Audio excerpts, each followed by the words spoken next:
ना कल first part करा थे, आज सेकंड करा रहे हैं, वो मेंस का क्वेश्चन है। और कल 35 तक कराए थे, आज 36 नंबर से। नंबरिंग में थोड़ा दिक्कत है, ये 36, 37, 38, 39 से स्टार्ट है, ठीक है ना। बस नंबरिंग पर नहीं ध्यान देना है, आपको क्वेश्चन पर ध्यान देना है, ठीक है। देखिए पहला क्वेश्चन क्या कर रहा है, 92वां संविधान संशोधन 2003 के द्वारा संविधान 8वीं अनुसूची में कौन सी भाषा जोड़ा था। तो देखिए जब मूल संविधान लागू हुआ था भारत में 26 जनवरी 1950 ईस्वी को, ठीक है ना, तो उस टाइम में संविधान में भाषा की जो संख्या थी महज 14 थी। कितने थे? 14। बाकी वर्तमान समय में देखा जाए तो वर्तमान में भाषा की जो संख्या है 22 है।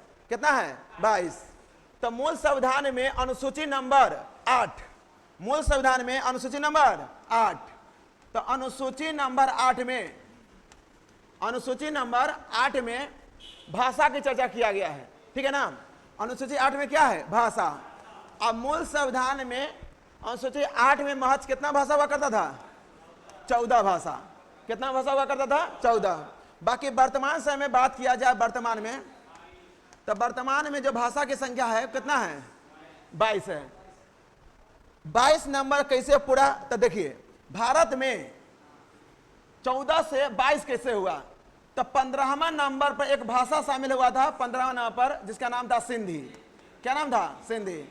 तो देश में 15वां भाषा संविधान में जोड़ा गया था, सिंधी भाषा को। यह कैवा संविधान संशोधन? 21वां संविधान संशोधन 1967। 21वां संविधान संशोधन 1967।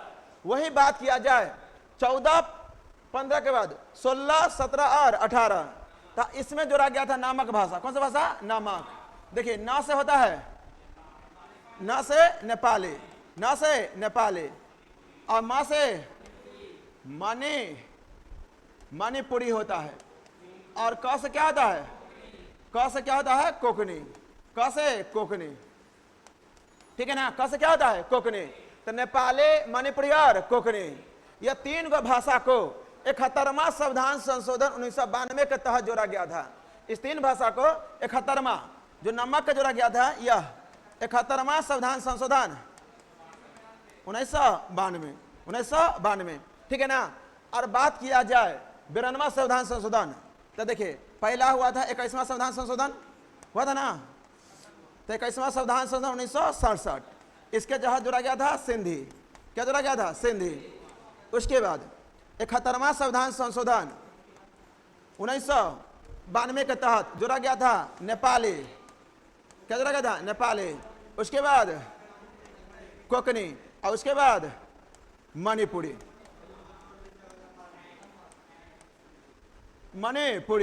अब देखिए 21 में 71 जोड़ेंगे तो कितना हो जाएगा? 92। तब 92वां संविधान संशोधन 2003, इसके माध्यम से जोड़ा गया था बदमाश। किस जोड़ा गया था? बदमाश। ब से होता है बोडो, ब से बोडो, और ड से डोंगरी, ड से डोंगरी, ठीक है ना। तब ब द, और म से मैथिली, म से मैथिली, और उसके बाद स से संथाली। स से क्या है? संथाली। तो देश में जब मूल संविधान लागू हुआ था तो उस टाइम कितना भाषा था? 14। बाकी वर्तमान में कितना है? 22। 22 में के बाद 14 के बाद 15वां भाषा कौन हुआ था? सिंधी। 16वां भाषा नेपाली, 17वां कोकनी, और 18वां मणिपुरी। अब बोडो कैमा था? 19, ठीक है ना। और डोगरी कैमा था? 20, और मैथिली 21, और संथाली 22। संथाली बोधमस जो है ना, ये संथाली का है 22, ठीक है ना। और ये बात किया जाए लास्ट में शास्त्रीय भाषा की संख्या, तो शास्त्रीय भाषा की जो संख्या है, शास्त्रीय भाषा की संख्या यह कितना है? 6। शास्त्रीय भाषा की संख्या 6। शास्त्रीय भाषा में कौन कौन आता है? तो शास्त्रीय भाषा में सबसे प्राचीन भाषा है तमिल। क्या है भाई? तमिल। और तमिल को भारतीय शास्त्रीय भाषा में 2004 में शामिल किया गया था, 2004। वहीं संस्कृत को शामिल किया गया था, संस्कृत को शामिल किया गया था 2005। और वहीं यहाँ पाइएगा तो एक पड़ता है कोकनी, यहाँ पड़ता है, क्या पड़ता है? तेलुगु। तो कन्नड़ भाषा, कन्नड़ और तेलुगु, कन्नड़ और तेलुगु को शामिल किया गया था 2008 में। 2008 ये 2008 है, समझिएगा 2008, सुने ना, दिक्कत तो है। ये शामिल हुआ था 2008। वही मलयालम की बात किया जाए तो मलयालम केरल की भाषा है। कहाँ के है? केरल के। तो मलयालम केरल की भाषा, इसको शामिल किया गया था 2013। नहीं याद रहेगा अंत मलयालम, ABCD का कोड याद कीजिए तो A नंबर 1 नंबर पर आता है, B 2 नंबर पर आता है। उसी तरह जो M होता है, M कितना नंबर पर आता है? 13। तो मलयालम को कब शामिल किया गया था? 13। और वही उड़ीसी की बात किया जाए, उड़ीसी, तो उड़ीसी को शामिल किया गया था 2014 में शामिल किया गया था। तो कहेगा शास्त्रीय भाषा में सबसे आधुनिक शास्त्रीय भाषा कौन है? ओडिसी है। कौन सा है? ओडिसी। और शास्त्रीय भाषा में सबसे प्राचीन शास्त्रीय भाषा कौन सा है? तमिल। शास्त्रीय भाषा वैसे भाषा कहा जाता है जो सदियों से चलते आ रहा है, और भारत सरकार ने इसको 2004 में तमिल को शास्त्रीय भाषा घोषित किया था। वहीं संस्कृत को 2005 में, और कन्नड़ और तेलुगु को 2008 में, और मलयालम को शामिल किया था, मलयालम को 2013, और वही ओडिसी को शामिल किया था 2014। और वही बात किया जाए तो वर्तमान में संविधान के 8वें अनुसूची में भाषा कितना है? 22। कितना भाषा है? 22। क्या शास्त्रीय भाषा और अनुसूची में जो शामिल भाषा, क्या उसमें अंग्रेजी शामिल है? नहीं है। राजस्थानी है? यही दोनों पूछता है। कहेगा 8वीं अनुसूची में कौन सी भाषा शामिल नहीं है? तो राजस्थानी और अंग्रेजी, यही नहीं है। ठीक है ना, यही दो को पूछवे करता है। और शास्त्रीय भाषा की संख्या कितना है? 6। शास्त्रीय भाषा कितना है? 6। सबसे प्राचीन शास्त्रीय भाषा और सबसे आधुनिक उड़ीसी। तमिल को मिला 4 में और उड़ीसी को मिला 14 में। उसके बाद संस्कृत को मिला था 5, कन्नड़ और तेलुगु और मलयालम 13। क्या हो जाएगा? 13। तो आप इसे सब बना लीजिए क्वेश्चन। आप 92वां संविधान संशोधन 2003 के द्वारा 8वीं अनुसूची में कौन सी भाषा जोड़ी गई थी? कौन सा भाषा? बोर्ड से याद रखिएगा, ब, द, अमा, अस। देखिए ब से क्या होता है? बोडो। ब से बोडो, और द से डोंगरी, ड से डोंगरी, म से मैथिली, और स से संथाली, स से संथाली। ठीक है ना। तो इसमें कौन भाषा इसमें शामिल है? संथाली। तब 92वां संविधान संशोधन 2003 के माध्यम से कौन सा भाषा जोड़ा गया था? संथाली। अब वही बात की जाएगा, ये सिंधी को कैमा संविधान संशोधन 21वां, अब मणिपुरी और कुकरी को 71वां। असम में, असम नहीं बताया है, जो बोडो है ना, बोडो जो है ये देख लो, यहां पर आओगे तो यहां पर देखो, ये भारत है ना, देखो देखो बाबू, यहां पर आइएगा तो राजस्थान और पंजाब वाला एरिया के ऊपरी हिस्सा में और हरियाणा वाला हिस्सा में यहां बोला है सिंधी। क्या बोला है? सिंधी। ठीक है ना, क्या बोला है? सिंधी। वहीं सिक्किम में बात कीजिएगा तो सिक्किम में बोला नेपाली, सिक्किम में नेपाली। गोवा में आइएगा तो गोवा में बुलाता है कोकनी। क्या बुलाता है? कोकनी। अब मणिपुर में बुलाता है मणिपुरी, मणिपुर में मणिपुरी, मणिपुर में मणिपुरी। उसके बाद बोडो की बात कीजिएगा तो बोडो बुलाता है असम में। बोडो कहाँ बुलाता है? बोडो असम। बोडो कहाँ बुलाता है? असम। वहीं डोंगरी की बात कीजिएगा तो डोगरी कहाँ बुलाता है? जम्मू कश्मीर और लद्दाख वाला प्रांत एक ही हिस्सा है, जम्मू कश्मीर और लद्दाख एक ही हिस्सा है। तब बोडो डोगरी। मैथिली की बात कीजिएगा तो मैथिली बिहार में, मैथिली बिहार में। और संथाली की बात कीजिए, संथाली झारखंड में। संथाली कहाँ बुलाता है? संथाली झारखंड। संथाली कहाँ बुलाता है? झारखंड। तब बोडो बुलाता है असम, बोडो असम। उसके बाद डोगरी कहाँ? कश्मीर, डोगरी कश्मीर। उसके बाद कोकरी कहाँ बुलाता है? गोवा में। कोकरी कहाँ? गोवा। उसके बाद मैथिली कहाँ बुलाता है? बिहार। और संथाली कहाँ है? झारखंड। यही भाषा है ना। ठीक है। सिंधी जो बोले ना, पंजाब वाला प्रांत हो गया, राजस्थान का उत्तरी क्षेत्र हो गया, हरियाणा प्रांत हो गया। ठीक है ना, इस प्रांत में सिंधी भाषा बोला जाता है, समझ ना। और गुजरात के आइएगा ना तो गुजरात के यहाँ पाइएगा तो उत्तरी प्रांत में जहाँ पर सरकारी विवाद होता है ना, सरकारी विवाद, वहां पर भी सिंधी भाषा बोला जाता है। ठीक है ना। जहाँ पाकिस्तान से सीमा लगा रहा है लगभग उस सभी प्रांत में सिंधी भाषा है, बुझे ना। और यहाँ पाइएगा तो सिर्फ नेपाली भाषा से सिक्किम में ही नहीं बोला जाता है, अब चल जाइएगा बिहार के उत्तरी सीतामढ़ी में चल जाइएगा, तो सीतामढ़ी का सबसे उत्तरी वाला प्रांत, वहां सब नेपाली बोलता है। तो सिक्किम में नेपाली, नेपाली कहाँ मिला हुआ है? सिक्किम में तो मिला है ना, ठीक है ना। तो सिक्किम में नेपाली। टाइम बर्बाद कर रहा है मनु। हाँ, योजना आयोग। देखिए बाबू, अगला क्वेश्चन क्या है? योजना आयोग किस वर्ष स्थापित हुआ था? देखिए, हाँ ना ना गलत है, देखिए तो योजना आयोग जो हुआ था ना 15 मार्च 1950। योजना आयोग बनने से पहले, ए बाबू, योजना आयोग बनने से पहले आया था आर्थिक नियोजन। क्या आया था? आर्थिक नियोजन। और आर्थिक नियोजन क्या होता है? फ्यूचर में क्या करना है इसका विश्लेषण करके पहले ही तय करना आर्थिक नियोजन होता है। सबसे पहले एम विश्वरैया ने प्लानिंग एंड इकोनॉमी पुस्तक में, प्लानिंग एंड इकोनॉमी पुस्तक में सबसे पहले आर्थिक नियोजन के बारे में समझाया था, ठीक है ना। और वह समझाए थे 1934 ईस्वी में, 1934 में। और एम विश्वरैया का जो पुस्तक का नाम था, एम विश्वरैया का जो पुस्तक का नाम था, उसका नाम जानते क्या था? Planning and food, planning and economy, Indian economy, planning and Indian economy, Indian economy. इसी पुस्तक में पहली बार एम विश्वरैया ने आर्थिक नियोजन के बारे में समझा था। और योजना 10 साल के लिए रखा था। कितने साल के लिए रखा था? 10 साल के लिए कहा था आर्थिक योजना बनाना चाहिए। आगे चल के जस्ट 4 साल के बाद 1938 ईस्वी में आर्थिक नियोजन पर विचार किया गया और उसका अध्यक्ष बनाया गया था पंडित जवाहरलाल नेहरू को। किसे बनाया गया था? पंडित जवाहरलाल नेहरू इस आर्थिक नियोजन का अध्यक्ष बने। 1938 का कांग्रेस का अध्यक्ष था सुभाष चंद्र बोस। कौन था? सुभाष चंद्र बोस। और आर्थिक नियोजन समिति का जो अध्यक्ष था पंडित जवाहरलाल नेहरू। याद रखिएगा, यहां से क्वेश्चन फंसाता है। 1936 और 1937 इस टाइम में कांग्रेस का अध्यक्ष हुआ करते थे पंडित जवाहरलाल नेहरू। और 1938 में कांग्रेस का अध्यक्ष बना दिया गया सुभाष चंद्र बोस को। और सुभाष चंद्र बोस जैसे ही कांग्रेस का अध्यक्ष बन गए तो इनका जो जवाहरलाल नेहरू थे, इनको बना दिया गया आर्थिक नियोजन समिति का अध्यक्ष।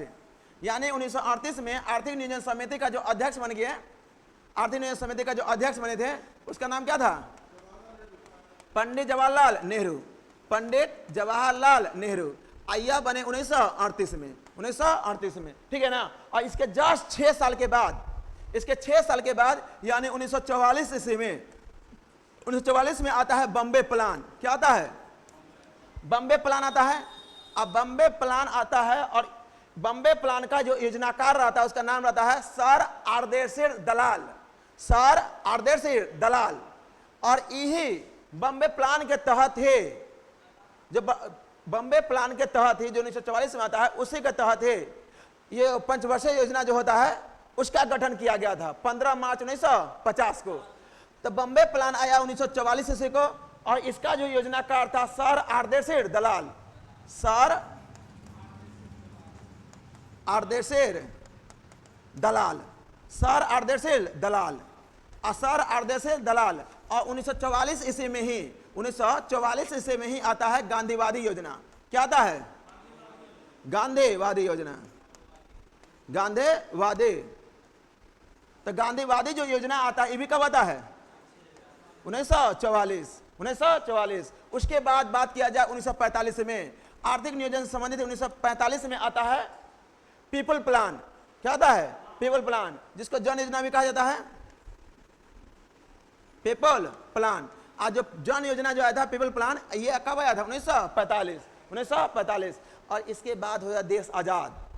भारतीय स्वतंत्रता अधिनियम 1947 के तहत ही 15 मार्च 1950 ईस्वी को गठन किया जाता है किसका? योजना आयोग का। 15 मार्च 1950 ईस्वी को गठन किया जाता है किसका? योजना आयोग का। किसका गठन होता है? तो 15 मार्च 1950 ईस्वी को गठन होता है योजना आयोग। और योजना आयोग जो होता है, योजना आयोग, इसका प्रथम अध्यक्ष बनाया जाता है। योजना आयोग का प्रथम अध्यक्ष बनाया जाता है। जो प्रधानमंत्री होता है ना, वही इसका अध्यक्ष होते हैं। जो प्रधानमंत्री होते हैं वही इसका अध्यक्ष होते हैं, ठीक है ना। तो योजना आयोग का जो प्रथम अध्यक्ष बनते हैं, प्रथम अध्यक्ष, योजना आयोग का जो प्रथम अध्यक्ष बनते, ए भाई कहा इसे कर रहा,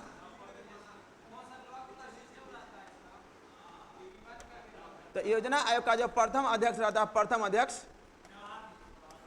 रहते, वो कौन रहते हैं? जवाहरलाल नेहरू, पंडित जवाहरलाल नेहरू कि जो प्रधानमंत्री होता है वही योजना आयोग का अध्यक्ष होता है। तो पंडित जवाहरलाल नेहरू, पंडित जवाहरलाल नेहरू, पंडित जवाहरलाल नेहरू, पंडित जवाहरलाल नेहरू, ठीक है ना। उसके बाद इसका प्रथम जो उपाध्यक्ष बनते हैं, इसका प्रथम उपाध्यक्ष बनते हैं, कौन बनते हैं? गुलजारे लाल नंदा, गुलजारीलाल नंदा बनते हैं, गुलजारीलाल नंदा बनते हैं। और इसको ही योजना आयोग को नाम बदलकर नरेंद्र मोदी सरकार ने इसका क्या कर दिया है? नीति आयोग। और नीति आयोग का गठन कब हुआ है? 1 जनवरी 2015। और नीति आयोग का प्रथम अध्यक्ष कौन बनते हैं? प्रथम अध्यक्ष नरेंद्र मोदी। अब प्रथम उपाध्यक्ष अरविंद पनगड़िया, अरविंद बना था, कौन बना था? अरविंद। अभी अरविंद क्या चीज बन गया है? अभी अरविंद क्या बन गया है? वित्त आयोग का अध्यक्ष बन गया है अरविंद पनगड़िया, ठीक है ना। 21 से 27 तक कार्यकाल रहेगा अरविंद पनगड़िया।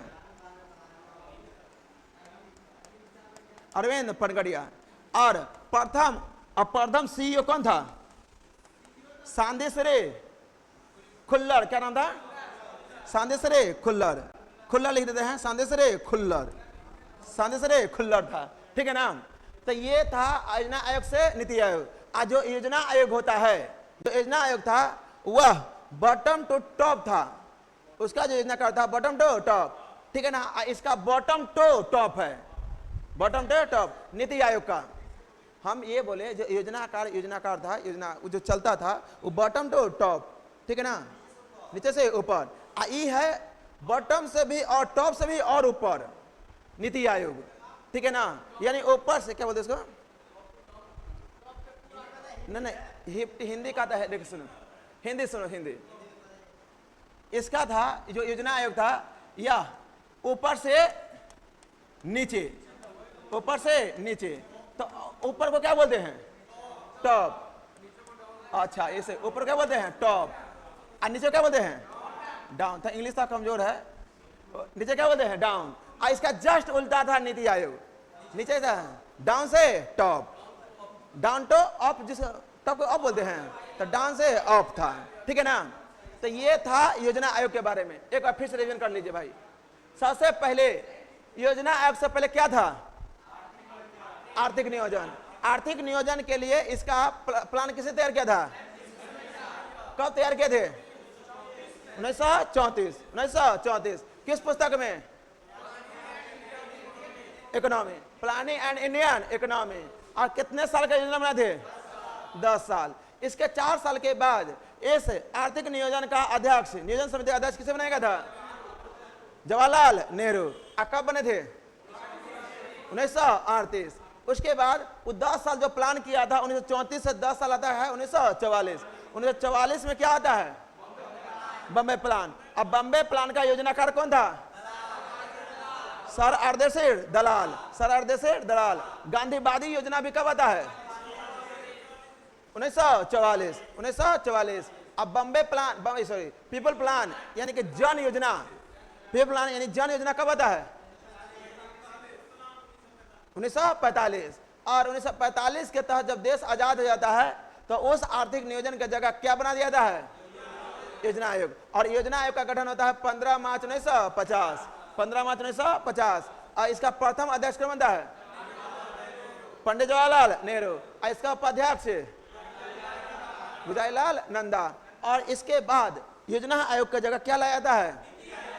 नीति आयोग कब आता है? 1 जनवरी 2015। इसका प्रथम अध्यक्ष है, इसका उपाध्यक्ष है अरविंद पनगड़िया। और सीईओ कौन था? खुल्लर। तो एक आर्थिक नियोजन से योजना आयोग, योजना आयोग से नीति आयोग कैसे बनता समझ लेना। 1934 से लेकर 2015, 34 से लेकर 2015, ठीक है ना। बताइए तो योजना आयोग किस वर्ष स्थापित हुआ था? 1950। ऑप्शन नहीं है, यहाँ कर लीजिएगा। योजना आयोग का स्थापना कब हुआ था? 1950, 1950 याद है। 15 मार्च 1950, 15 मार्च 1950, ठीक है ना। उसके बाद देखिए बढ़ा जाए आगे। टाइपिंग मिस्टेक हो गया। 1950 में हुआ था, कोई कर लीजिए। 1950 होता है, इंसान से क्या क्या नहीं हो जाता है। 1950, ठीक है ना। जीआई टैग किस संस्था द्वारा प्रदान किया जाता है? देखिए सबसे पहले 1947 ईस्वी में एक स्थापना हुआ था गेट का। किसका स्थापना हुआ था? गेट का। और वही गेट का नाम बदल के कर दिया 1 जनवरी 1995 ईस्वी को WTO, वर्ल्ड ट्रेड ऑर्गेनाइजेशन। और वर्ल्ड ट्रेड ऑर्गेनाइजेशन होता है ना, जितना भी जीआई टैग होता है, ठीक है ना, जोग्राफिकल जो क्षेत्र वाला होता है उसको जीआई टैग कहा जाता है। तो वह प्रदान करता है कौन? WTO। और WTO का गठन हुआ 1 जनवरी 1995 को, 1 जनवरी 1995। तो 1 जनवरी 1995 को WTO का गठन हुआ था, WTO का गठन हुआ था। और यही क्या देता है? जीआई टैग देता है। और भारत में पहला जीआई टैग दार्जिलिंग के चाय को मिला था, ठीक है ना। दार्जिलिंग के चाय को सबसे पहले जीआई टैग के लिए स्थापित किया गया था 1999 ईस्वी में, 1999 में। बाकी पहली बार दिया गया 2003 ईस्वी में। किसको दिया गया था? दार्जिलिंग के चाय को। अभी तो बहुत सारा हो गया है जीआई टैग में, ठीक है ना।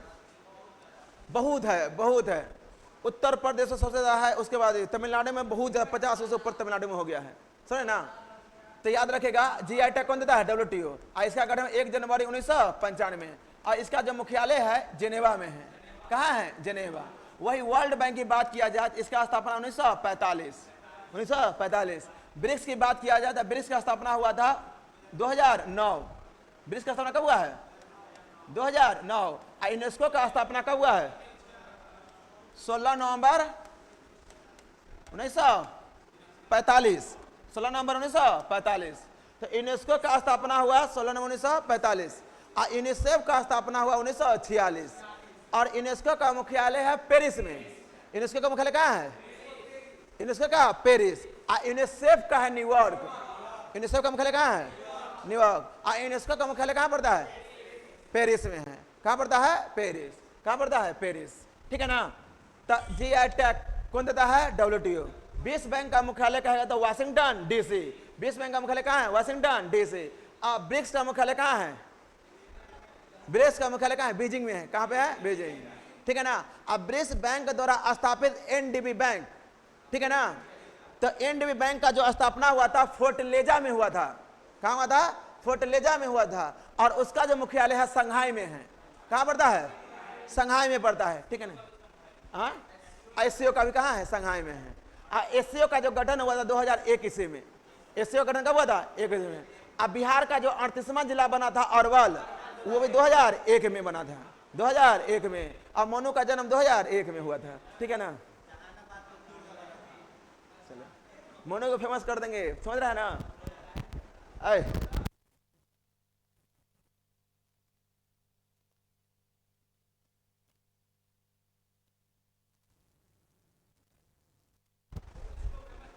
देखिए बक्सर के युद्ध के समय दिल्ली का शासक कौन था? तब बक्सर के युद्ध के समय शाह आलम द्वितीय था। मोनू बहुत खुश है, ठीक है ना। शाह आलम द्वितीय। देखिए तब बक्सर के युद्ध के समय दिल्ली का शासक कौन था? शाह आलम द्वितीय। देखिए सबसे पहले बात किया जाए, पूरा खानदाने का टोटल देते हैं इसका। सबसे पहले मुगल वंश का जो स्थापना हुआ था, मुगल वंश का ही कहानी है। मुगल वंश का जो स्थापना हुआ था यह 26 अप्रैल 21 अप्रैल है, 21 अप्रैल होगा। तब 21 अप्रैल 1526 को हुआ था। मुगल वंश का स्थापना हुआ था। और इसका जो स्थापना किया था वो था कौन? बाबर। कौन था? बाबर। तो यानी मुगल वंश के संस्थापक के तौर पर कौन था? बाबर। बाबर ने 21 अप्रैल 1526 ईस्वी को मुगल वंश के स्थापना किया।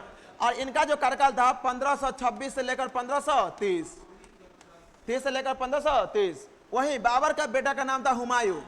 क्या नाम था? हुमायूं। और हुमायूं का जो कार्यकाल था 1530 से लेकर 1540। अब फिर पुनः सूर्य वंश की स्थापना होता है 1540 में, और लगभग 55 तक शेरशाह सूर्य वंश रहता है दिल्ली की गद्दी पर। फिर से यह पुनः बन जाता है 1555। अब 1555 से 1556। इसका जो बेटा रहता है अकबर, इसका उत्तराधिकारी बनता है अकबर।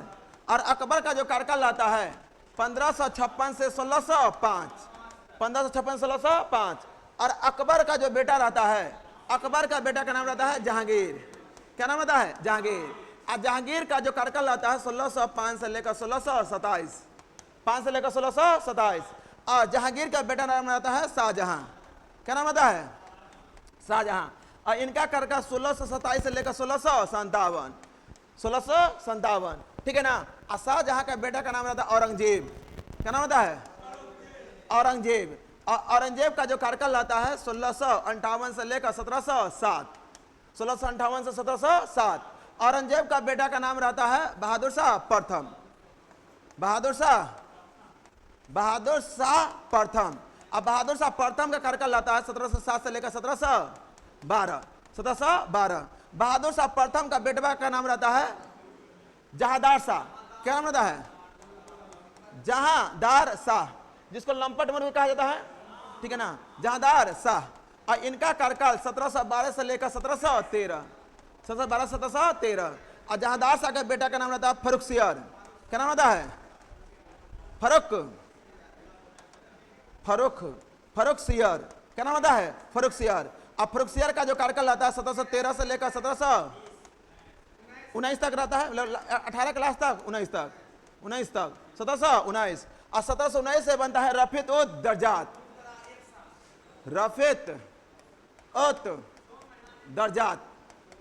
और यह रहता है मां 6 महीना 1719 में, 6 महीना के लिए। और इसका एक और भाई रहता है रफीत उद दौला। और रफी उद दौला भी 1719 में ही बनता है, 1719 में। और रफी उद दौला का जो बेटा का नाम रहता है, उसका नाम रहता है मोहम्मद शाह रंगीला। क्या नाम रहता है? मोहम्मद शाह रंगीला। अब मोहम्मद शाह रंगीला ये रहते हैं 1719 से लेकर 1748। 1719 1748। अब मोहम्मद शाह रंगीला का बेटवा का नाम क्या रहता है? मोहम्मद शाह, इसका क्या नाम रहता है?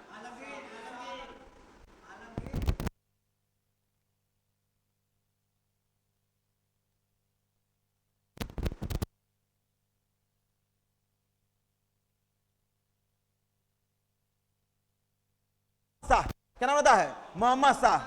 क्या नाम रहता है? मोहम्मद शाह।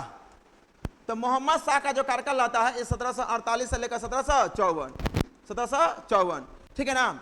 अब मोहम्मद शाह का जो बाद रहता है, मोहम्मद शाह, इसके बाद इनका जो उत्तराधिकारी बनता है वो बनता है शाहजहां तृतीय। और शाहजहां तृतीय रहते हैं। यह शाहजहां तृतीय कुछ समय के लिए ही रहते हैं, कुछ समय के लिए हैं, ठीक है ना। शाहजहां तृतीय। और शाहजहां तृतीय के बाद, थोड़ा मिस्टेक कर रहे हैं हम भी, शाहजहां तृतीय के बाद बनता है शाह आलम द्वितीय। कौन बनता है? हाँ, इसी के बीच में आप सही बोले, आलमगीर द्वितीय बनता है। आलमगीर, हम कुछ मिस कर रहे थे इसलिए हम डेट नहीं लिखे हैं। आलमगीर द्वितीय। और आलमगीर द्वितीय बनता है 1754 से लेकर 1758। 1758। और 1758 से लेकर 59 तक बनता है, 1758 से लेकर 1759 तक बनता है शाहजहां तृतीय। शाहजहां तृतीय। और शाहजहां तृतीय के बाद बनता है शाह आलम द्वितीय। शाह आलम द्वितीय। और इनका कार्यकाल 1759 से लेकर 1806। 1806। और शाह आलम द्वितीय के बाद बनता है अकबर द्वितीय। और अकबर द्वितीय का जो कार्यकाल रहता है यह 1806 से लेकर 1837। 1837। उसके बाद अकबर द्वितीय के बाद बनता है जहांदार बहादुर शाह जफर, या बहादुर शाह द्वितीय भी कहा जाता है, ठीक है ना। यह बनता है 1837 से लेकर 1857। तो इस तरह मुगल वंश क्या पड़ जाता है? लास्ट जो शासक रहता है बहादुर शाह जफर। लास्ट शासक कौन रहता है? बहादुर शाह जफर। यही इसका कहानी है।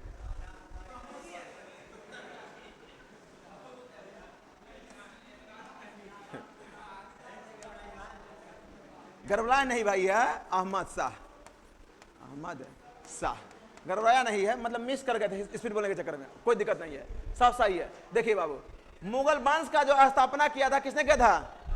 बाबर। अब मुगल वंश का जो समाप्त किया था उसका नाम था जहांदार शाह, नहीं सॉरी क्या नाम बोलते उसको? बहादुर शाह जफर। बहादुर शाह जफर। तो मुगल वंश का स्थापना किया है बाबर और अंत किया है बहादुर शाह जफर। देखिए बाबर जो बना था 1526 से 1523, उसके बाद कौन था? हुमायूं। हुमायूं का कार्यकाल 30 से लेकर 1540। उसके बाद सूर्यवंश, कौन आता है? सूर्यवंश। आज 40 से लेकर 55 तक सूर्यवंश रहता है और उसके बाद फिर से कौन स्थापित होता है? मुगल वंश। तो 1555 से 56 तक फिर कौन आता है? हुमायूं। हुमायूं का बेटा का नाम क्या होता है? अकबर का बेटा। आज जहांगीर का उत्तराधिकारी। आज शाहजहां के बाद औरंगजेब के बाद बहादुर शाह प्रथम। बहादुर शाह प्रथम। अब बहादुर शाह प्रथम के बाद जहांदार शाह। जहांदार शाह के बाद फर्रुखशेर के बाद रफीत उद दर्जात और रफीत उद दौला। रफीत दर्जात और रफीत उद दौला। उसके बाद कौन बनता है? मोहम्मद शाह रंगीला। मोहम्मद शाह रंगीला के बाद बनता है अहमद शाह। कौन बनता है? अहमद शाह। 1748 से 54 तक अहमद शाह। उसके बाद बनता है आलमगीर द्वितीय। कौन बनता है? आलमगीर द्वितीय। ये रहते 54 से लेकर 58। 54 से लेकर 58। उसके बाद बनते शाहजहां तृतीय, एक साल के लिए 1758 से 1759। और उसके बाद बनते हैं शाह आलम द्वितीय। देखिए महान महान घटना से सब हुआ था शाह आलम द्वितीय। कहेगा इलाहाबाद की संधि किस समय हुआ था? 1765 में इलाहाबाद की संधि शाह आलम द्वितीय। बक्सर का युद्ध शाह आलम द्वितीय। शाह आलम द्वितीय। कोलकाता में जो सुप्रीम कोर्ट का स्थापना हुआ था वो किस समय हुआ था? शाह आलम द्वितीय। शाह आलम द्वितीय, ठीक है ना। उसके बाद अकबर द्वितीय कार्यकाल था 1806 से 1837 और लास्ट शासक था बहादुर शाह जफर, जिनका कार्यकाल था 1837 से 1857। 37 से 57 ना बुझाया? ठीक है। देखिए तब बक्सर के युद्ध के समय दिल्ली का शासक कौन था? शाह आलम द्वितीय। इलाहाबाद का संधि हुआ था उस टाइम में कौन था? कोलकाता में सुप्रीम कोर्ट का जो गठन हुआ था कौन था? शाह आलम द्वितीय। शाह आलम द्वितीय। और बताइए प्लासी के घटना का समय, ठीक है ना, प्लासी के घटना का समय और प्लासी घटना से उस टाइम में दिल्ली की गद्दी के बादशाह कौन था? आलमगीर द्वितीय था। आलमगीर द्वितीय। ब्लैक होल का जो घटना हुआ था उस टाइम में कौन था? आलमगीर द्वितीय। आलमगीर द्वितीय ही था, ठीक है ना। अब बंडीवास का जो युद्ध होता है 1760 में, उस टाइम में कौन शासक रहता है? 1760 में शाह आलम द्वितीय। शाह आलम द्वितीय। जो बेदरा का युद्ध होता है उस टाइम में दिल्ली का शासक कौन आता है? बेदरा के युद्ध के तहत डच कंपनी को जो अंत किया जाता है उस टाइम में कौन आता है? शाह आलम द्वितीय। तो बंडीवास, बेदरा, बक्सर शाह आलम द्वितीय। इलाहाबाद की संधि शाह आलम द्वितीय, ठीक है ना। कोलकाता में सुप्रीम कोर्ट की स्थापना शाह आलम द्वितीय। और अस्थायी बंदोबस्त लगाया गया था कर्नवालिस के द्वारा, किस समय लगाया गया था? शाह आलम द्वितीय। शाह आलम द्वितीय।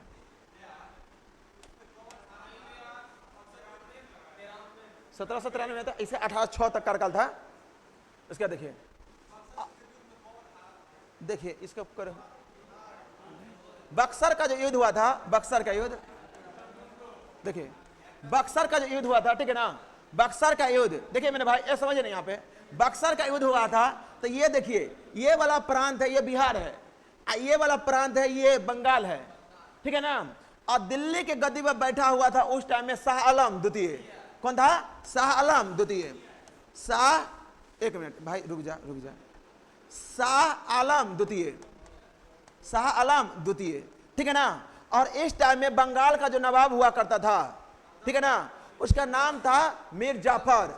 कौन था? मीर जाफर। बक्सर के युद्ध के समय मीर जाफर था, क्योंकि अंग्रेज लोग जो है ना धोखाधड़ी से मीर जाफर को बना दिया था, ठीक है ना। मीर जाफर, ठीक है ना, मीर जाफर, ठीक है ना। और इस टाइम में यहां पाइएगा मध्य प्रदेश में पड़ता है अवध, और अवध का कौन था? सुजाउद्दौला था। शुजाउद्दौला। तो शुजाउद्दौला, तो इस टाइम में जब मीर कासिम को हटा दिया गया था गद्दी से, तो मीर कासिम सहायता लेने के लिए गया। मीर कासिम जब उसको बंगाल गद्दी से हटा दिया, ठीक है ना, बंगाल की गद्दी से हटा दिया मीर कासिम को, इसके जगह बैठा दिया मीर जाफर को, ठीक है ना। तो यह मीर कासिम मीर जाफर को हटवाने के लिए यह सहायता लेने गया शुजाउद्दौला से। शुजाउद्दौला बोला मेरे पास तो शक्ति है, बाकी मेरे पास सेना नहीं है, आप क्या कीजिए, चलिए दिल्ली। कहां चलिए? दिल्ली चलिए। आज चलिए मदद मांगे शाह आलम द्वितीय से, ठीक है ना, शाह आलम द्वितीय से। और यहां से मीर कासिम, शुजाउद्दौला और शाह आलम द्वितीय। और यहां पर ये उत्तर प्रदेश, अब उत्तर प्रदेश सटा हुआ एक जिला जिसका नाम है बक्सर। क्या नाम है? बक्सर। अब बक्सर में चौसा नदी के किनारे, कौन सा नदी? चौसा नदी किनारे यहाँ सेना का टुकड़ी लेकर, और इधर के अंग्रेज का सेना का नेतृत्व करता रहता है हेक्टर मुनरो। कौन करता रहता है? और हेक्टर मुनरो यहाँ पर अंग्रेजी सेना का नेतृत्व करता रहता है। और इधर से मीर कासिम, शुजाउद्दौला और शाह आलम यहाँ से अटैक करता है। और हेक्टर मुनरो के नेतृत्व में यहाँ पर इतना मार मारता है इस बंगाल को, अवध को और दिल्ली के सेना को, यहाँ पर हार हो जाता है, ठीक है ना। मीर कासिम, शुजाउद्दौला और शाह आलम क्या हो जाता है? हार हो जाता है। और यह जो घटना होता है 22 अक्टूबर, महज 45 मिनट में इस घटना को निपटा कर रख देता है। 45 मिनट में। नहीं, यही था, वो भी था, ये भी था, ठीक है ना। वो 45 मिनट था, ये 45। तब 22 अक्टूबर 1764, 22 अक्टूबर 1764 कोई घटना होता है, ठीक है ना। और इस तरह जो तीनों सेना की हार हो जाती है, मीर कासिम, शुजाउद्दौला और शाह आलम द्वितीय। और यही घटना होता है। तो इसी को संधि कराने के लिए 12 अगस्त 1765 ईस्वी को शाह आलम द्वितीय से इलाहाबाद की संधि होता है। कौन संधि होता है? कहता है इस यहां पर जो तुम लड़ाई किया है, इससे बहुत ज्यादा नुकसान हुआ है, वो भरपाई करो। इसलिए इलाहाबाद का प्रथम संधि होता है 12 अगस्त 1765 को। 12 अगस्त 1765 को। उसके बाद यहां पर बंगाल और उड़ीसा और बिहार के दीवानी प्राप्त करने के लिए एक और संधि होता है 16 अगस्त को। 16 अगस्त 1765। ये जो संधि होता है यह इलाहाबाद का दूसरा संधि। अब पहला जो संधि होता है 12 अगस्त 1765 और दूसरा संधि होता है शुजाउद्दौला से 16 अगस्त 1765। नहीं बुझे यार? पहला हुआ था शाह आलम द्वितीय, दूसरा हुआ था शुजाउद्दौला से, ठीक है ना। बुझे यार? पूरा कहानी खत्म हो गया। लीजिए, अध्यात्मक सरकार की विशेषता क्या है? इसमें है ना, इधरों का भी कंफ्यूजन था। ऐसा सबका आंसर ये लिया है, इसका जो है ना स्वतंत्र कार्यपालिका, ठीक है ना, स्वतंत्र कार्यपालिका होता है और शक्ति का विभाजन होता है। देखिए, शक्ति का विभाजन का जो चर्चा किया है कनाडा के संविधान से किया गया है, और स्वतंत्र कार्यपालिका की चर्चा किया गया है अमेरिका में। कहाँ चर्चा किया गया है? अमेरिका में। और भारत में जो शासन प्रणाली है वह स्वतंत्र प्रणाली नहीं है, भारत में है ना संसदीय प्रणाली है। अब भारत की जो संसदीय प्रणाली है यह ब्रिटेन से लिया गया है। कहां से लिया गया है? ब्रिटेन से लिया गया है, ठीक है ना। और स्वतंत्र कार्यपालिका कहां की है? अमेरिका में है। और अमेरिका के लोग जो होता है वह स्वतंत्रता को मानता है, और भारत के लोग संसदीय प्रणाली को मानता है। यानी संसद जो मिलकर कानून बना देगा वही भारत के लोग फॉलो करेगा। जैसे संसद ने मिलकर जम्मू कश्मीर को रात तोड़कर केंद्रशासित प्रदेश बना दिया, कि भारत के लोग मना कि नहीं मना, ठीक है ना। तो भारत में जो होता है, भारत का, तो ये आध्यात्मिक सरकार जो होता है कैसा होता है? स्वतंत्र पालिका। और एक और क्या होता है? शक्ति का विभाजन। तो इसका आंसर एग्जैक्ट जो होगा ना वो स्वतंत्र कार्यपालिका होता है। और विधायिका और कार्यपालिका, कार्यपालिका से न्यायपालिका का जो पृथक्करण किया गया है किस आर्टिकल के तहत? 50।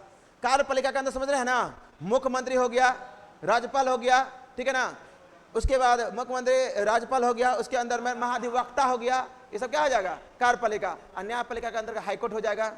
तो इसका कार्यपालिका से न्यायपालिका की चर्चा आर्टिकल 50, आर्टिकल 50।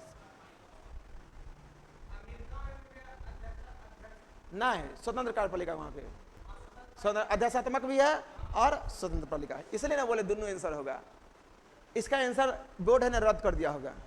बोस-आइंस्टाइन कंडेंसेट, देखिए बोस-आइंस्टाइन कंडेंसेट क्या है? पदार्थ का जो अवस्था है इस धरती पर, पदार्थ का जो अवस्था है, कितने अवस्था है? 5। बाकी पहले हुआ करता था 3। पहले कितना हुआ करता था? 3। देखिए बाबू, देखिए पदार्थ जो होता है ना, बोस आइंस्टाइन कंडेंसेट, पहले समझ लीजिए पदार्थ का जो अवस्था होता है, पदार्थ का जो अवस्था है, पदार्थ क्या है? पदार्थ किसे बनता है? देखिए, जो क्षितिज होता है, जल होता है, पावक होता है, गगन होता है, समीरा होता है, इसी से मिलकर पदार्थ बनता है। हम लोग का शरीर में ही सब चीज है, क्षितिज है, जल है, पावक है, गगन और समीरा है। इसी चीज से मिलकर पूरा सृष्टि का निर्माण हुआ है, ठीक है ना। और जो पदार्थ था तो शुरू में तो पदार्थ में ऊर्जा की आवश्यकता होती है। किसकी आवश्यकता होती है? ऊर्जा की आवश्यकता होती है। अब पदार्थ कितने प्रकार का होता था? पहले 3 प्रकार का। एक तो मेरे भाई पहले 3 प्रकार क्या था? ठोस। क्या था? ठोस। उसके बाद क्या था? द्रव। और उसके बाद क्या था? गैस। क्या था? गैस। अब देखिएगा ठोस का आकार और आयतन दोनों क्या होता है? निश्चित होता है। जैसे ठोस है, इसका आकार और आयतन दोनों क्या है? निश्चित है कि नहीं है? तो ठोस का आकार और आयतन निश्चित है। इसका आकार देखिए, यहां से लेकर आयतन देखिए, निश्चित है कि नहीं है? तो ठोसों का आकार और आयतन क्या होता है? निश्चित होता है। वहीं द्रव की बात किया जाए तो द्रव का जो आयतन होता है, आयतन वो क्या होता है? निश्चित होता है। और आकार क्या होता है? अनिश्चित। तो द्रव में याद रखेगा आकार क्या होगा? अनिश्चित होता है। आकार क्या होता है? अनिश्चित। और आयतन जो होता है, आयतन वो क्या होता है? वो निश्चित होता है। ये बोतल बना है, बोतल, समझ ना? ठीक है। उसके बाद गैस में दोनों अनिश्चित होता है। गैस में दोनों क्या होता है? गैस में देखो पका क्या निश्चित है? इसके पार भी है, इसके इस पार भी है, ठीक है ना। तो गैस में आकार और आयतन दोनों क्या होता है? अनिश्चित होता है। उसके बाद पदार्थ का चौथा अवस्था हुआ था प्लाज्मा। अब प्लाज्मा इतना हीट होता है,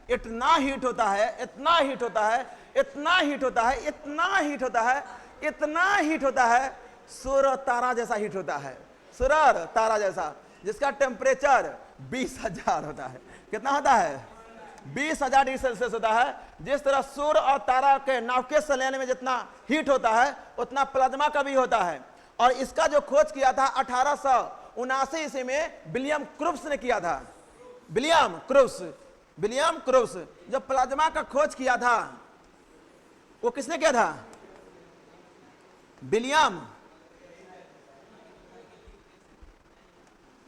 प्लाज्मा का जो खोज किया था उसका नाम क्या था? विलियम क्रूप्स। क्या नाम था? विलियम क्रूप्स। प्लाज्मा का जो खोज किया था किसने किया था? विलियम क्रूप्स। आइए खोज किए थे 1879। पर इस प्लाज्मा का जो नामकरण किया था, प्लाज्मा का नामकरण, इसका जो नामकरण किया था वह इरगुम डियर ने किया था। इरगुम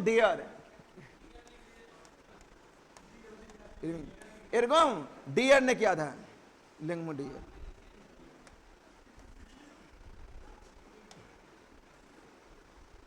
लिख देते हैं, लेकर शांति से लिखने दीजिए, शांति से, ऐसे।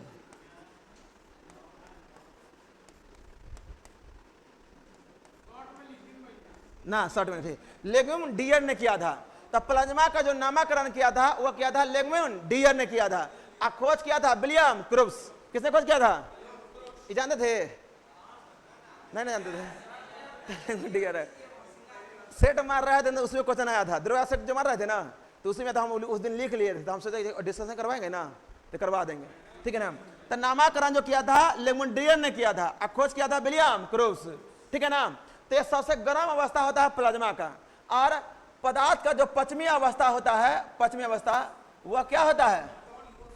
Bose Einstein कंडेंसेंट।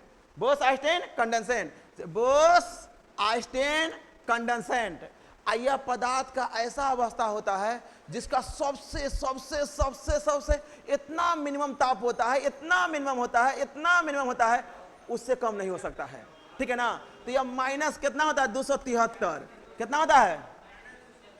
Minus 273 degree Celsius होता है। यह पदार्थ का पश्चिमी अवस्था सबसे निम्न ताप होता है, ठीक है ना। तो कहेगा पदार्थ का कौन सा अवस्था सबसे मिनिमम ताप होता है?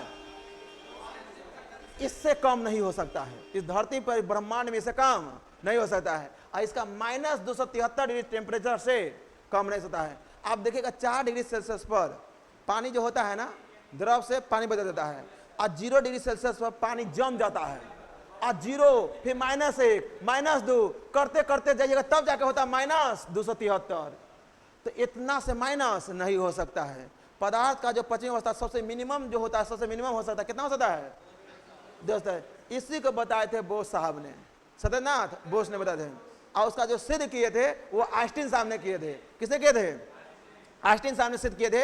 इसीलिए इसको Bose Einstein condensate, Bose Einstein condensate कहा जाता है। तो पदार्थ का जो पश्चिमी अवस्था है वो ठंडी है कि गर्म है? ठंडी है। और पदार्थ का चौथी अवस्था है वो ठंडी की गर्म है? वो इतना गर्म है, इतना गर्म है, समझ रहे हैं, उससे ज्यादा गर्म नहीं हो सकता है। बोस को आज तक नहीं मिला नोबेल पुरस्कार, सत्यनाथ बोस को आज तक कभी नोबेल पुरस्कार नहीं मिला हुआ है, ठीक है ना। आइंस्टीन को भी नहीं मिला है, आइंस्टीन को मिला हुआ है 1921 ईस्वी में, ठीक है ना। आइंस्टीन को मिला है 1921 ईस्वी में, ठीक है ना। आइंस्टीन को मिला है 1921 में। 1921 ईस्वी में ही लोक लेखा समिति का गठन हुआ था। 1921 ईस्वी में ही वेंकैया पिंगलिम वेंकैया ने जो अपना आधुनिक झंडा जो देख रहे हैं, ऊपर में क्या होता है? नीला। ऊपर क्या होता है? नीला ना होता है, अरे केसरिया होता है ना, केसरिया। अब बीच में जो चक्र होता है नीला, और नीचे क्या होता है? हरा। तो ऊपर में केसरिया, बीच में नीला, और नीचे में हरा, तो वो हरा होता है। और चक्र नीला नहीं होता है, फिर हम लोग कन्फ्यूज कर रहा है। तो नीचे हरियाली जो होता है वो आधुनिक झंडा जो तैयार किए थे पिंगलिम वेंकैया ने 1921 ईस्वी में ही तैयार किए थे, 1921 में। हाँ ये वाला, आइए देखो ये झंडा, ये ठीक है, 1921 ना, 1921 में तैयार हुआ था। उसके बाद बात किया जाए 1921 ईस्वी में ही, 1921 ईस्वी में ही इंपीरियल बैंक का स्थापना हुआ था। 1921 में इंपीरियल बैंक का स्थापना, हाँ बताइए। तो बोस आइंस्टाइन कंडेंसेट, इसका बहुत कम गति होगा कि बहुत अधिक होगा? बहुत कम, इतना कम, उससे कम ना, ठीक है ना। तो बहुत कम होता है। आप प्लाज्मा जो होता है बहुत उच्च गति होता है, क्या होता है? ऊंच, बहुत उच्च होता है, इतना उच्च होता है, इतना उससे उच्च ना। मुंगेर जिला से किस जिले की स्थलीय सीमा नहीं लगती है? कौन होता है? हाँ रट ले रहा था, मधेपुरा नहीं होता है। कौन होता है? हाला नहीं, ठीक है ना। जीवन में एक बात बता रहे हैं, एक बात बता है क्या? जीवन में अपना व्यवहार होता है ना, अपना व्यवहार वो नमक जैसा बरकरार रखिए, ठीक है ना। अपना जो किरदार होता है वो हमेशा नमक जैसा रखना चाहिए, न कोई ज्यादा इस्तेमाल कर सके और न ही कोई आपके बिना रह सके। नहीं समझ में आया? नमक नहीं खाइएगा तो भी नहीं रह सकते हैं, समझे ना। ज्यादा खा लीजिएगा तो भी नहीं रह सकते हैं, समझे ना। तो जीवन में क्या होता है? जीवन में अपना जो किरदार होता है हमेशा नमक जैसा रखना चाहिए, न कोई ज्यादा आपका इस्तेमाल कर सके और न ही कोई ज्यादा आपका फायदा उठा सके, समझे ना। और आपके बिना वह रह भी नहीं सके, ऐसा किरदार होना चाहिए, समझे ना। तो छोड़ दे रहे थे वहां नहीं खड़ी, ठीक है ना। मुंगेर जिला किस जिले की स्थलीय सीमा नहीं लगाती है? कौन होता है? कौन होता है? मधेपुरा। मधेपुरा जो है ना ये गंगा नदी के उस पार है, गंगा नदी के उस पार है। मैप दिखा देगा?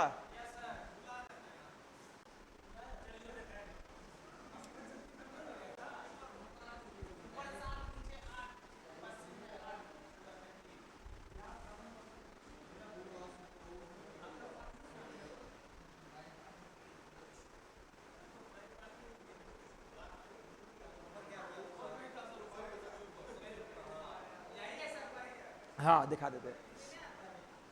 देखिए बाबू, आप देखिए गौर से इस चेहरा को देखिए, मुंगेर को देखिए। मुंगेर वाला लड़के ध्यान दीजिए, मुंगेर यहाँ है ना। मुंगेर सटा हुआ है भागलपुर, कौन सटा हुआ है? भागलपुर। उसके नीचे में आएगा था बांका, कौन है? बांका। इसके नीचे में आएगा था जमुई, कौन सा है? जमुई। इसके नीचे में आएगा तो यहाँ पड़ता है लखीसराय, क्या पड़ता है? लखीसराय। इसके ऊपर में आएगा था बेगूसराय, कौन है? बेगूसराय। इसके बगल में खगड़िया, कौन है? खगड़िया। क्या मधेपुरा सटा हुआ है? नहीं सटे हुआ है, सटा हुआ है नहीं। तब भागलपुर, बांका, जमुई, लखीसराय, बेगूसराय और खगड़िया सटा हुआ है मुंगेर से। ये मधेपुरा नहीं है, ये गंगा नदी के उस पार है। बिहार में गंगा नदी कितना जिला से गुजरता है? 12। कितना जिला से? 12। टोटल किलोमीटर में कहेगा तो 445 किलोमीटर। गंगा नदी कितना किलोमीटर? 445 किलोमीटर। 445 किलोमीटर। अब वही कहेगा बिहार में पूर्व से पश्चिम की लंबाई कितना है? तो 483। 483। महात्मा बुद्ध का मृत्यु कब हुआ था? 483 ईसा पूर्व। तो 483 ईसा पूर्व में हुआ था। 483। उत्तर से दक्षिण की लंबाई कितना है? 345। 345। सबसे उत्तरी जिला की बात किया जाए पश्चिमी चंपारण। सबसे दक्षिणी जिला? सबसे पूर्वी जिला? किशनगंज। सबसे पश्चिमी जिला? कैमूर। कौन सा है? कैमूर। सबसे पश्चिमी जिला? कैमूर। ना बुझाया? 12 जिला से गुजरता है गंगा नदी। सबसे अधिक जिला कहेगा था पटना। किसे गुजरता है? पटना। 99 किलोमीटर। कितना किलोमीटर? अब भागलपुर 97 किलोमीटर। भागलपुर 97 किलोमीटर। हाँ, सबसे कम होता है यहाँ पाइएगा ना, समस्तीपुर सबसे कम होता है, ठीक है ना, 20 किलोमीटर। समस्तीपुर पड़ता है, यहाँ पे ये समस्तीपुर बहुत कम पड़ता है 20 किलोमीटर। तो अधिक में कौन हो गया? पटना। दूसरा कौन होता है? भागलपुर। सबसे कम कहेगा तो समस्तीपुर।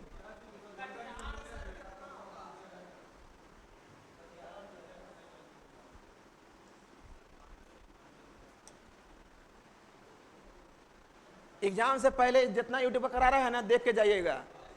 कम से कम 50-60 नंबर तो पक्का आएगा, ये तो फिक्स है। 50 से 60 नंबर तो पक्का रहेगा। आप मजबूर हो जाएगा देखने के लिए।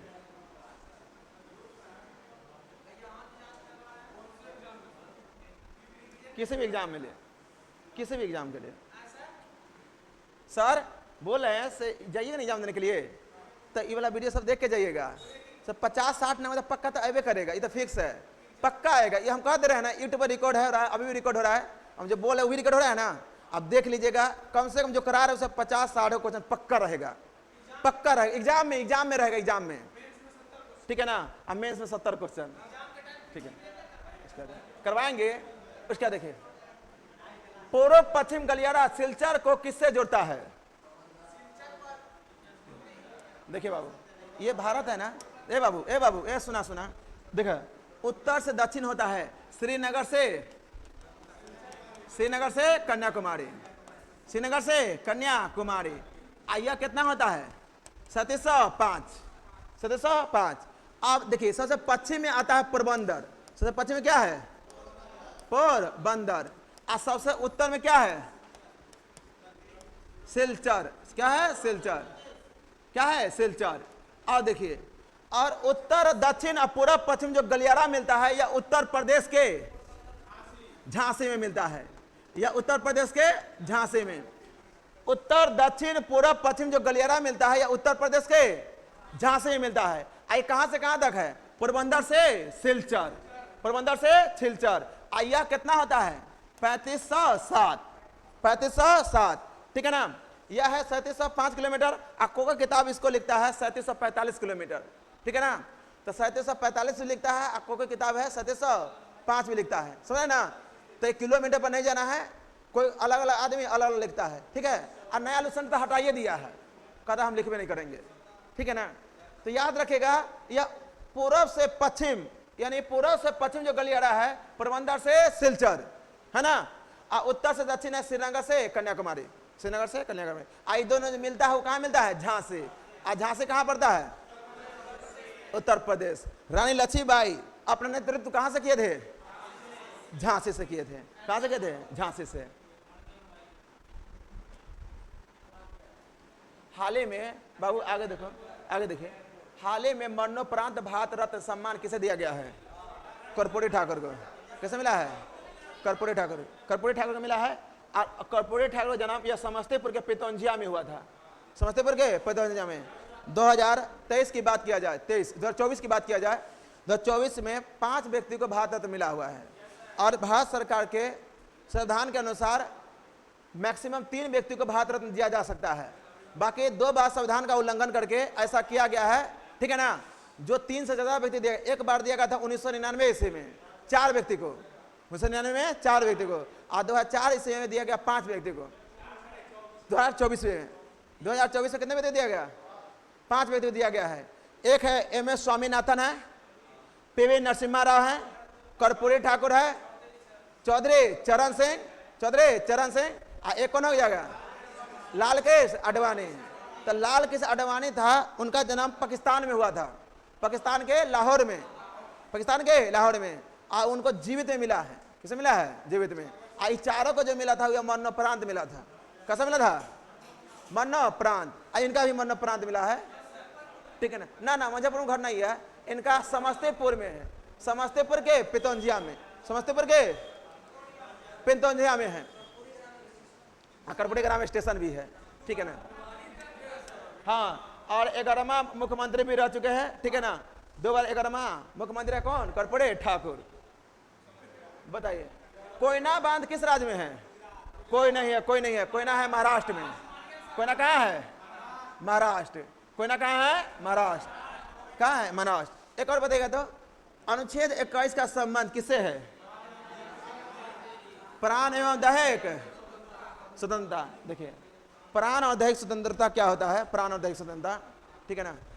प्राण और दैहिक स्वतंत्रता क्या होता है? यानी कि इसमें अपने जीवन की रक्षा करने की बात कहा गया है, ठीक है ना। आप खुद से सुसाइड नहीं कर सकते हैं, और न किसी का हत्या भी कर सकते हैं। यह कानूनी अपराध है आर्टिकल 21 के तहत। किसी का आप फोन रिकॉर्डिंग भी नहीं कर सकते हैं, आर्टिकल 21 के तहत। आप आराम से विदेश जा सकते हैं, आर्टिकल 21 के तहत। कन्या बरवा में झगड़ा हो गया है, बरवा करने का मतलब दूल्हा, और कन्या मतलब दुल्हन, ठीक है ना। तो दुल्हन और दूल्हा में झगड़ा हो गया है, ठीक है ना। अब मान लीजिए दुल्हन गुस्सा के नैहर भाग गई है, ठीक है ना। और नैहर मायके, ठीक है ना, मायके चली गई है, तो वह आपकी बात यदि रिकॉर्ड करती है तो कानूनी अपराध है। यदि उसका बात अब भी रिकॉर्ड करते, क्या है? कानूनी अपराध है, ठीक है ना। तो आप किसी के बात को, पर्सनली बात को रिकॉर्ड नहीं कर सकते हैं, ठीक है ना। किसी से बिना पूछे आप कैमरा खींच नहीं सकते, फोटो होता है ना, नहीं खींच सकते हैं। ये सब क्या है? आर्टिकल 21 के तहत दिया गया है छूट, समझे ना। इसके बाद आर्टिकल 21 के तहत एक संविधान संशोधन किया गया था, 6वां संविधान संशोधन 2002, ठीक है ना। और इसमें क्या कहा गया? 6 से 14 वर्ष का जो बच्चा है, ठीक है ना, और उसको निःशुल्क शिक्षा उपलब्ध कराया जाएगा, निःशुल्क शिक्षा उपलब्ध कराया जाएगा। यह जोड़ा गया था 6वां संविधान संशोधन 2002 के तहत, ठीक है ना। शिक्षा का अधिकार दिया गया था, शिक्षा का अधिकार, ठीक है ना, शिक्षा का अधिकार दिया गया था। बात बुझाया? आगे देखिए। अरे इतना ही क्वेश्चन में 9:30 हो गया।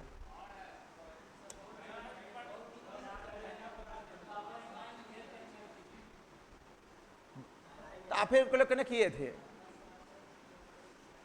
हमको कह रहे हैं। देखिए, हाँ, कब से 10 गो और पढ़ा देते हैं, 15 मिनट में 10 गो, 15 मिनट में कितना कराएंगे? 10 गो। 15 मिनट में कितना कराएंगे? 10 गो।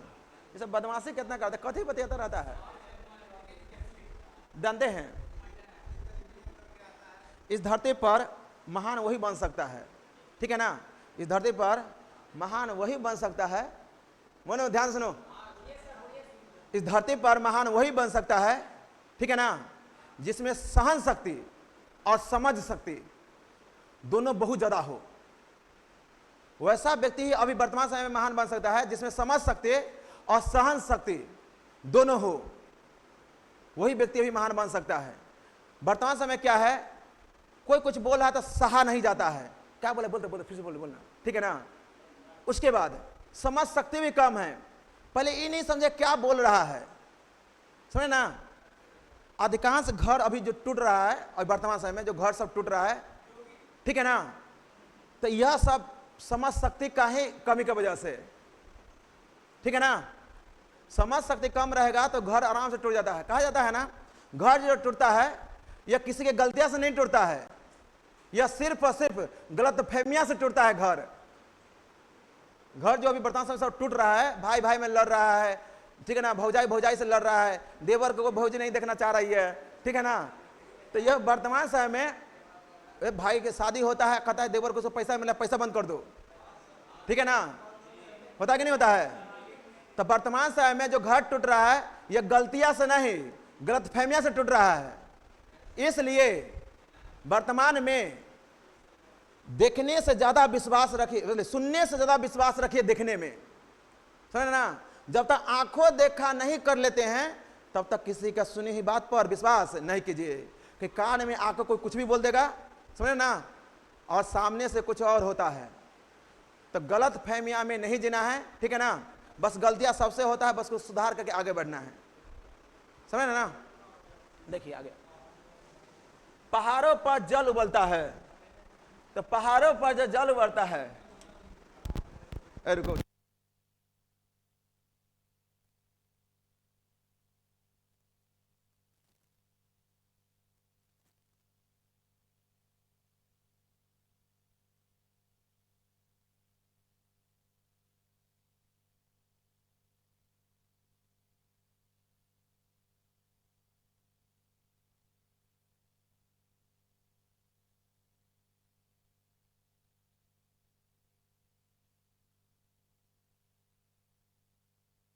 करेंगे, ठीक है ना। अब देखिए, पहाड़ों पर जल उबलता है किसके कारण, तो पहाड़ों पर जल क्यों उबलता है, ठीक है ना। देखिए, दाब, जो दाब होता है ना, दाब और क्वथनांक यह बराबर होता है, ठीक है ना। और जो वाष्पीकरण होता है इसका जस्ट उल्टा होता है। देखिए भाई मेरे भाई, जो दाब होता है, दाब, दाब समझते हैं ना, प्रेशर, प्रेशर जो होता है, प्रेशर यानी दाब जो होता है, दाब, दाब होता है या क्वथनांक का, क्वथनांक का क्या होता है, समानुपाती होता है। और यह किसका व्युत्क्रमण होता है, वाष्पीकरण का। किसका व्युत्क्रमण होता है, वाष्पीकरण का, वाष्पीकरण का। आप देखिएगा, आप देखिएगा, जैसे ही क्वथनांक बढ़ेगा तो वाष्पीकरण क्या हो जाएगा, कट जाएगा। उसके बाद क्वथनांक को घटाइएगा तो वाष्पीकरण क्या हो जाएगा, बढ़ जाता है। क्या जाता है, बढ़ जाता है। पहाड़ों पर जो होता है, पहाड़ों पर वहां पर वायुमंडलीय दाब क्या होता है, कम हो जाता है। वायुमंडलीय दाब जैसे कम होता है, कम होगा तो वहां पर वाष्पीकरण दर क्या हो जाएगा, बढ़ जाएगा। पानी जल्दी क्या हो जाएगा, उड़ जाएगा, ठीक है ना। पानी क्या होता है, उड़ जाता है। आप चढ़िएगा वायुयान में चढ़िएगा, ठीक है ना, तो वहां पर वायु दाब कम हो जाता है। तो पैंट में मतलब कलम वलम है तो कलम का जो स्याही होता है फेंक देता है, तो वहां पर कैसे फेंक देता है कि वायुमंडलीय दाब क्या होता है, कम हो जाता है। तो जहां पर वायुमंडलीय दाब कम होगा वहां पर कुछ क्या कर देगा, बाहर फेंक देगा। पहाड़ पर चलते समय, पहाड़ पर चढ़िएगा, ऊंचाई पर चढ़िएगा तो वायुमंडलीय दाब घट जाएगा और अंदर से दाब क्या होता है, बढ़ जाएगा। इसलिए नाक से खून निकलने लगता है, निकलता कि नहीं निकलता है। तो नाकों से खून निकलना, नाक से खून निकलना, पॉकेट से जो होता है, पॉकेट से मतलब नीब का होता है, इंक निकल जाता है, किसके कारण होता है, वायुमंडलीय दाब कम होने के कारण। उसके बाद क्वथनांक बढ़ेगा तो वाष्पीकरण दर क्या होगा, कम होगा। और उसके बाद क्वथनांक घटेगा तो वाष्पीकरण क्या होगा, बढ़ जाएगा। क्या होगा, बढ़ जाएगा। तो यही आज पूछ रहा था, पहाड़ों पर जल क्यों उबलता है, क्योंकि समुद्र तल के बराबर ताप होता है, अधिक होता है। समुद्र तल से ताप क्या होता है, कम होता है। यहाँ पर 100 डिग्री सेल्सियस में क्या होता है, उबलता है, और वहां पर कमी ताप क्या हो जाएगा, उबलने। 200 डिग्री रहेगा तो क्या हो जाएगा, उबलने लगेगा। 0.6 0.16। देखिए ये क्या बोले हैं, पूछे क्या बोले हैं?